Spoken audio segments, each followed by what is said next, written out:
So the copper Foamposites came out a couple weeks ago, and unfortunately I was busy, so I wasn't able to get the shoe, but then I saw these at the mall the other day, so you know I had to pick them up. Today we're going to be taking an in-depth look at the Nike Air Foamposite One in the copper colorway, and we'll be talking about the history of the previous releases, how they've made changes over the years, and where the state of the market is when it comes to Foamposites in particular, and what I plan on doing when it comes to collecting Foamposites moving forward. Oh yeah, and if you didn't know by now, my name is DJ, and this is the DNA show.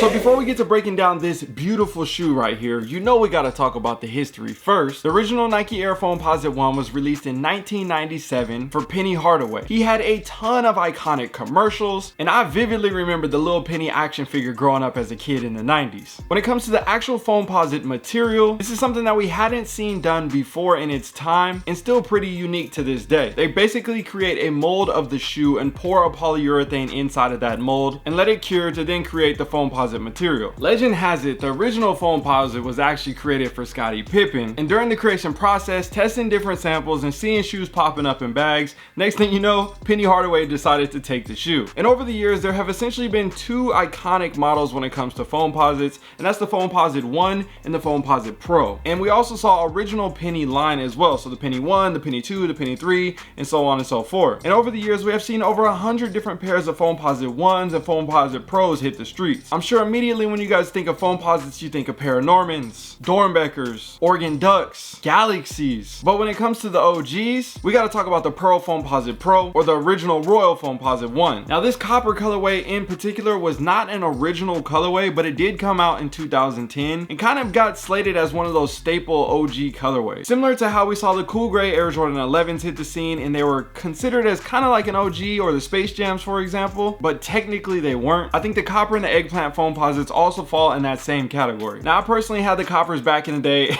back in 2010 when they came out. I used to love the shoe. I rocked them to the ground. I literally, man, I damn near wore them shoes till they fell apart. And during that time, it was a new resurgence of the Foamposite era coming around again. And speaking of the cool gray 11s, we had the cough drop Foamposites released the same day as the cool grays.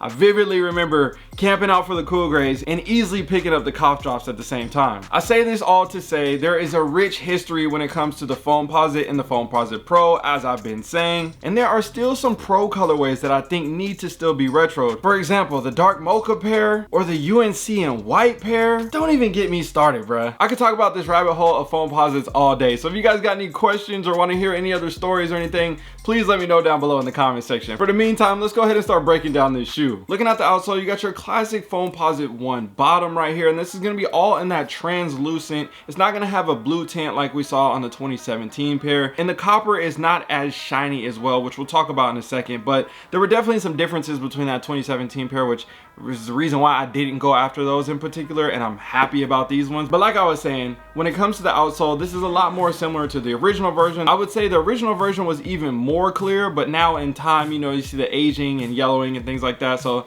this is kind of like that happy medium, and honestly, I'm not mad at it. Now in the center of that, you're gonna have your herringbone traction pattern here, and then you got your penny logo at the bottom with that copper penny, and then you got your carbon fiber plate right here in the middle of the foot. And it's kind of dope because depending on the lighting and everything, and also the shoe, you can see where the plate runs. Hopefully, actually, I think on my Royals, this is a better look. You guys can see that line right there, and right here, that's a better view of it. And also, you see how clear this is compared to these right here. A little bit more milky, you would say. So this is kind of like similar to how it was in the day, and then now we got this in current time, so that helps you guys give a better example of that as well. Now going up to the side, you got that carbon fiber wrapping up the side of the foot. I love this part of the shoe. You can see same thing here on both shoes. It's a very large piece, and I think it just really stands out. It's bold, and I like the look of it. Now when it comes to the material and the colors on the upper, honestly, this is kind of weird, but I feel like when I got these fresh out the box, they kind of feel like a little oily or slick, if that makes any sense. So I don't know, am I tripping? Let me know down below in the comment section how your pair was when you got yours. But on the Foamposite, it's a lot more smoother, a lot more slick, if that makes any sense. Let me see, I can feel it on these. Yeah, it doesn't, I don't know, these ones have like a little bit more stick to it. If that, I don't know, it's kind of hard to explain because it's not like gritty or anything like that on either pair. but I feel like these are a little bit more slick. Today's partner is Sneaker Throne. They have multiple options when it comes to durable and high quality display cases. One of my personal favorites is the drop side display case. I'm a size 13 and I can easily fit my shoes inside of here, and I have hundreds of these stacked throughout my rooms to display my sneakers. When it comes to the cases in particular, you have 4 different color options: clear, black, white, and red. So if you're looking at grabbing one of these for yourself or for someone else, make sure you guys check out sneakerthrone.com, and don't forget to use the discount code DNAShow at checkout for 10% off for all your orders. Now when you look at the material and the colors on the 2010, 2017, and this 2024 version, you can see that there's a lot of similarities but some slight differences when it comes to obviously the outsole, but definitely the upper and the color. One thing that I love that they did on here is kept that nubuck vibe going all the way around the lace hole area. I noticed they started to get away from that and do the leather because it's more durable, but then it started to kind of look cheap as well on the shoes. That's just kind of my personal opinion, because it was all shiny and I don't know, it just wasn't giving me like OG Foamposite vibe. So again, kind of a reason why I stepped away from the Foamposites for a little bit as we saw these different retros coming out. I feel like they were getting like too animated or something. I don't know, is that the word? Like it was kind of like they were like caricature versions of the original versions, if that makes any sense. You got the perforation dots right here on the front end of the toe, and then it goes into your lacing system right here. You're gonna have a really big mesh right here going all up the center of the tongue, and this is essentially like a booty that goes through the entire shoe on the inside, also on the back end. It's all connected, and then in the center of that you're gonna have that copper stitch as well, matching that copper stitch with the Nike swoosh on the front of the toe. Now when you go to the top of the tongue right here, you're gonna have a jewel with the penny logo, and that's gonna be in the copper colorway, and then you're gonna have a pull tab right here with 4 different copper stripes going up that, and the same thing on the pull tab on the back end with the 4 copper stripes. Now when it comes to the penny logo in particular, we gotta have this conversation, because the penny logo, the Jordan logo is great, but the penny logo, this is like top 3 logos of all time in my opinion. Let me know what you guys think down below, but the penny logo is pretty fire, bruh. Now speaking of the logo on the back end, that's gonna be embroidered with that copper and black stitch, and then behind that you're gonna see this mesh, and that's gonna have more like a diamond print all throughout that, as you see going around the collar to the front end where you wrap in, getting close to that nubuck right here at the top of the lace holes on both sides. Now when it comes to behind the tongue and the inside of the booty that you see right here, that's gonna be more of a nylon type finish to it, giving you a real smooth fit, and then everything is gonna be murdered out in black. Now when it comes to the insole right here and the sock liner, that's gonna be all black with the copper Nike Air. And speaking of this area of the foot, the whole insole, one thing that I love about Foamposites, you guys, I know you know, if you have multiple foams or even a single pair of foams and have been wearing them for a while, the shoe literally molds to your foot. The way that the shoe is built on the inside and how they created the bottom half of the shoe, it all molds to your foot, and it's kind of weird. If you buy a used pair that's been worn a good amount, you can feel somebody else's foot in the shoe when you put the shoe on.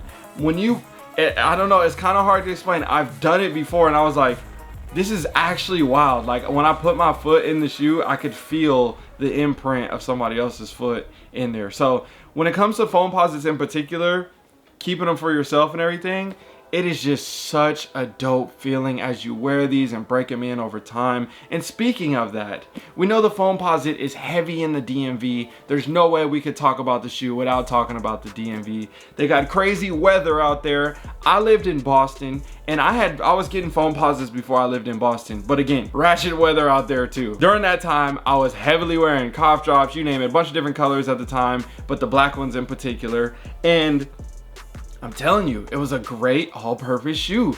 Walking around in the rain and the slush and you name it, and just literally wiping the shoe down, it was a perfect shoe for that type of weather and that type of environment, that East Coast vibe. So I understand why it's so deeply rooted into the community. Obviously the style and the look and everything that goes along with that, but actually utility and purpose, I understand why the Foamposite is so hot on the East Coast. But don't get me wrong, we still be rocking them over here on the West Coast. Now before I get into the poll results, I also wanted to talk a quick second about the original Foamposite One. It had a Nike branding on the side of it that was stamped or molded into the upper, and they didn't go with it. They had changed some things up on how the shoe was made and the shape and a little bit around the eye stay area, and a lot of things were just slightly different. The outsole was different. There was a different area even right here on the bottom. There was like an area with a swoosh. I have a video actually. I don't know why I'm saying all this. Here's the video. We'll play the video while we're talking about it. I don't know how long the video is, but hopefully this will let you guys see what we're talking about over here. Right there. But there was a different version before we got this final version, and it's dope to see the evolution of the Foamposite, even like Chromeposite, how they added the chrome elements to the shoe, which didn't do too well, but at the same time it was really dope to see. You know, it was kind of flaking off over time. It was a really tough process for them to even create that model, and I remember the developers working on that project back in the day when they were trying to do it, and hearing their stories and them going back and forth to the manufacturer and talking about the struggles of the paint flaking and everything like that when they're trying to cure it and make sure that it works and everything for us. And then we saw the I think the first one was the chrome, what was that, the New York All-Star Weekend one, that chrome one? Was that the first one? I think that was the first one that they were working on. But we started to see that, and then we saw the after effects of it. Either way, some Foamposites not too durable, but the vast majority very, very durable. With all that being said, that's a little bit of Foamposite talk. I know we don't talk about foams much on the channel, but I love foam. So if you guys want me to review some old pairs from the past, or talk about different stories or memories or whatever, I got a bunch of different random ones in my collection still, so I would love to talk about those and get some new releases as well for you guys. And let's take it into the poll results and see what everybody else said, whether the shoe was fire or trash. 68% of the people chose fire and 32% of the people chose trash. So that means to me, people still love Foamposites. I'm interested to see all the people that come out the woodworks, the newfound Foamposite fans, the quote-unquote OG Foamposite fans, all the different things in the other in between. I'm excited to see Foamposites getting the energy and these things coming back to life, because again, there's some great colorways, some classics that need a retro again, and there's not like the taboo topic of it compared to like Jordan's retroing. So it's dope to see them come back again and have their utility as well. The price point, a little high, you know, retail's a little bit high. That's what it, you know, costs to make the shoe. I get that. So that kind of makes people run away from it as well. But for the most part, most of the Foamposites have been affordable. The DMV Foamposite, that one's a little bit more expensive. I'm still trying to get my hands on those. Did not want to pay $1,000 for a size 13. So you guys find me a better deal or a trade or something like that, we'll make it happen. But I'm definitely not paying a rack for those. And the reason why I say that is I still have these. So it's like, you get what I'm saying? It's kind of hard to spend $1,000 on a shoe that literally looks like these. They're very similar. So that's gonna do it. If you guys want to vote on any polls in the future, make sure you guys follow me on IG so you can participate in those and see the results here. And besides that, make sure you guys hit that subscribe button if you made it this far and haven't subscribed already. I got a ton of videos coming for you guys soon, and make sure you guys watch this next video after this one. I would never let you down, it's in my DNA. The only choice I like to make, what I'ma wear today. I would never let you down, it's in my DNA. The only choice